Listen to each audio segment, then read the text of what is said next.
ওই বিমের মতো সিঁড়ি ঢুকাই দিব, হ্যাঁ ঢুকাই দিয়া আমরা এই 4 ফিট দিয়ে আনিব দাগ দিলাম, ওই দাগ পর্যন্ত আমরা আসবো। আমি মিডিল থেকে পিলারের মিডিল থেকে আমি 4 ফিট পর্যন্ত আইয়া রড হ্যাঁ এই 4 পর্যন্ত আসবো। এদিকে স্ল্যাব থাকবে না। হ্যাঁ স্ল্যাব ঢালাই দিব আর কি, ঠিক আছে। মানে মা এই ঢালাইটা করবো 3 ইঞ্চি একটা ঢালাই করবো কইরা, 5 ইঞ্চি একটা ঢালাই 3 ইঞ্চি বা 4 ইঞ্চি একটা ঢালাই করলাম কইরা আমরা এখান থেকে সিঁড়ি ডট ওই দিকে যাইবো, ঠিক আছে।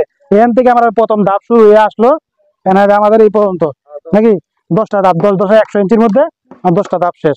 এইখান থেকে আবার আমরা ল্যান্ডিংটা নিবো হলো 4 ফিট, হ্যাঁ।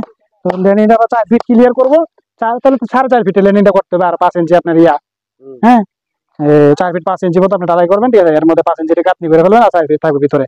তো এই 4 ফিট কিন্তু অনেক সময় থাকতে চায় না। সমস্যা কি হবে, আপনার 4 ফিট যে এতটা বাইরে গেল এবং সিঁড়ির মধ্যে লুট হবে, তখন দেওয়া যাবে যে আপনার 4 ফিট বাইরে সাইডে গাঁথনি করবেন, এই গাঁথনির মধ্যে অনেক সময় ফাটা যায়, ঠিক আছে। তো ফাটা আটকে দিলে আমাদের কি করতে হবে, এই যে এইখান থেকে ওই পর্যন্ত আমাদের বিম দিতে হবে, হ্যাঁ বিম দিতে হবে। কারণ এই বিমটা যদি ঝুলন্ত দেওয়া হয় তাহলে ভালো, কিন্তু ওই যে এইটা আমরা ঢুকবো এদিকে যদি ঝুলন্ত বিম দিই তাহলে দেখতে খারাপ দেওয়া যাবে, হ্যাঁ। তার মানে কি, তাহলে আমরা এই সিঁড়ি তো এখানে পাশাপাশি কলাম দুটো কাছাকাছি, তাহলে আমাদের এটা কনসিল বিম দিয়ে দিব, বুঝছেন।